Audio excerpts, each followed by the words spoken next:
Executive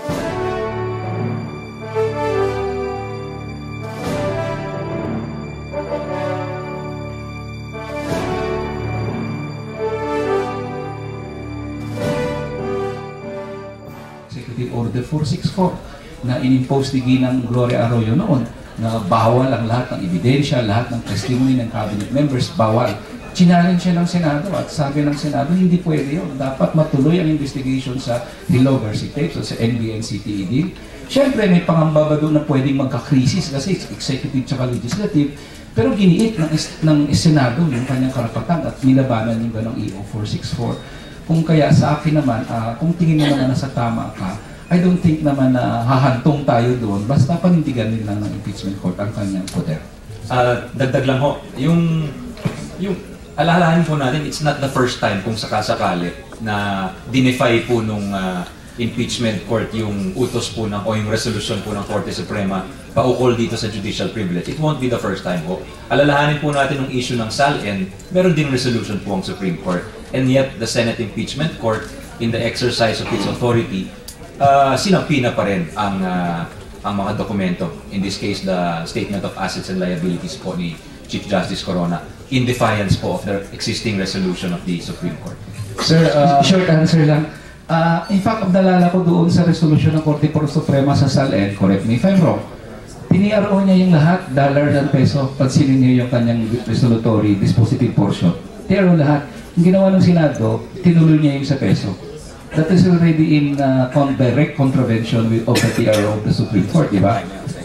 Na sabi ng Korte Suprema, hindi pwedeng buksan yon, the whole account, dollar at saka peso. Pero sabi ng Senado, yung dollar, may ano yun may batas yun, yung peso, allowed kami din. So tuloy yung peso account. Sir, umikot na naman yung, after nagsalita si Senator Miriam kanina, umikot na naman yung mga messages na may plano ng mag-walk out ang prosecution. Gaano katotoo at kailan? Objection leading to the first and no basis for the second. So hindi to. Sa March 21, mag-walkout po kami. Bakasyon na kasi nun. Hindi, walang ganung katotohanan. Tulad ng sinabi namin, kung yung mga nagsasabi po niyan, ay siguro yung mga taong sympathetic din sa amin, na nakikita din na may mga pagkakataon din. And we repeat, no? And we say it openly, not to criticize, but there are occasions that we also feel like that we are unfairly treated by the senators. And we have not, hindi namin tinatago yan, parati namin sinasabi yan, pero tinatanggap po namin ang proseso. Hindi po tulad ng defense na oras po na merong adverse finding po dito, ay diretso po sila sa Korte Suprema. Sabi ko nga po, kanina napakatagal po ng deliberasyon. Ang sinasabi lang naman po ni Congressman Neri ng Bayan Muna is that we're not asking the Senate to be in collision course with the Supreme Court. Ayaw po natin yon. Ang ayaw lang po natin at nakakalimutan po ng marahil ay may mga kaunti pang hindi nakabasa, but the Valentine's Day resolution of the Supreme Court, kung dati po pinapayagan, usapin po ng rolyo, pinapayagan po nila for the parties, open po yan. Yung rolyo, yan po yung essentially yung minutes, yung mga pinag-usapan po dyan, deliberation, pero hindi po kasama yung hindi po kasama dyan yung deliberations nila. Pangalawa po doon ay dati po pwede ang usapin ng raffle. Kung ano nangyari sa raffle, kanino ba napunta, bakit siya nag-inhibit, napunta rito. Pwede mo yun. In fact, may dalawang case lang dyan sa pagkakaalala ko na hindi po pwede is raffle patungkol sa bar matters. Or pangalawa, kapag death penalty, dahil ito nga ay maaaring maging delikado yung buhay ng justice na magdi-decide dito. So, but the 14 February, the Valentine's Day resolution completely obliterated all those exceptions. Ngayon, kahit hindi po yung may patungkol lang sa deliberation ng isang resolution, isang judgment, hindi na lamang yung pong ipinagbabawal, kundi pati po yung kahit sino mismong testigo. We look at that day really as a step backwards by the Supreme Court against transparency. Dahil kung dati po ay nahihirapan na ho tayo, iniilawan na po natin ang Korte Suprema, ang nangyari po dyan sa resolution na yan ay tila humakbang o patalikod ang Supreme Court para lamang po mapangalagaan o maproteksyonan ng ating Chief Justice. To cut to the chase, Congressman Colmenares, why don't you just follow on the proposal of Senate President Enrile to present Justice Sereno as your witness? She's your strongest witness, and what's preventing you from presenting her? Yes, actually, we will do that. Pero we just hope na siya willing siya mag-testify.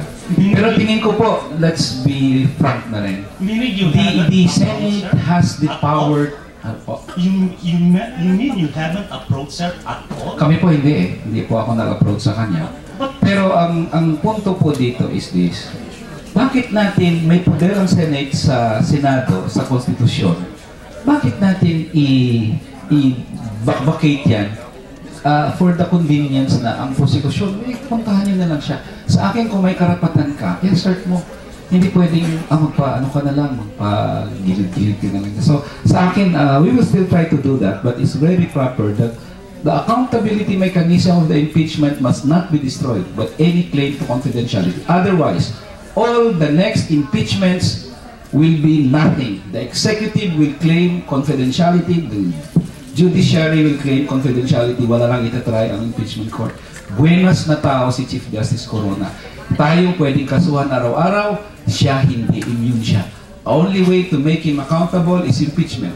If the moment that impeachment cannot make him accountable just because he said that confidential lahat ng dokumento natin, I don't think we should allow that. As a matter of principle, we should assert that.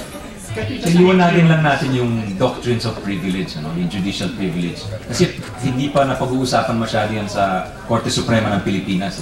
I think the first case for executive privilege, yung case of Neri, Secretary Neri, yung ZTE case. Tapos itong Valentine Resolution na binanggit po ni Rep. Kimbo, that's the first time na banggit po yung judicial privilege. Pero nanggaling po yan sa Estados Unidos. At kinikilala po doon na hindi po absolute o hindi total yung pribilehyo yun. Kasi dito parang pinapalabas po ng Korte Suprema na merong trapal dyan eh. Parang there's a firewall, there's a dragnet na talagang hindi ka pwedeng lumabas dyan. Hindi ka pwedeng magsalita. But that's not the case po. Yung pinanggalingan po ng doktrinang yan sa US, ay sa Estados Unidos, ay sinasabi qualified privilege po yan. Meron pong mga okasyon na hindi dapat gamitin po yan. Ano po yung okasyon na yun? One occasion is when there are allegations of official wrongdoing po, which is swak na swak dito sa kaso natin eh. We are alleging that the Chief Justice misused his authority po dito sa kaso ng pag-issue ng TRO kay Ginang Arroyo. Nakikita na po natin, hindi pa na-fulfill yung kondisyones, and yet, pinayagan na po umalis. So yun po, an exception po. Those records, dapat makita po natin yan kasi these are allegations of official wrongdoing. Ang sinasabi po natin, hindi po sinunod yung patakaran at binigyan po ng special na pagtrato o special treatment ang isang litigant. Dagdagan ko lang as we speak, in fact, we will invite Justice Sereno.